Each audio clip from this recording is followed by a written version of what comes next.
Hi అండి.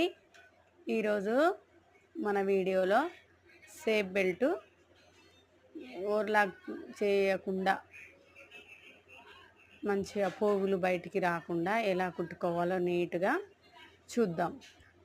వీడియోలో చూపించిన విధంగా మడత పెట్టుకొని సేఫ్ బెల్ట్ ఫస్ట్ ఒక పొరనే పెట్టుకోవాలి. మొత్తం నీట్గా కుట్టిన తర్వాత ఇప్పుడు నేను పైన ఇలా మలవాలి.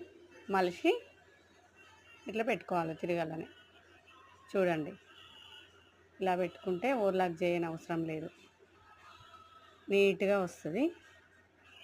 ఇలానే కుట్టుకోండి. నా ఛానల్ని ఫాలో కండి. మీకోసమే నా వీడియోలు. మంచిగా అస్సలు బ్లౌజ్ రాని వారైనా మీ బ్లౌజులు మీరే కుట్టుకోవచ్చు.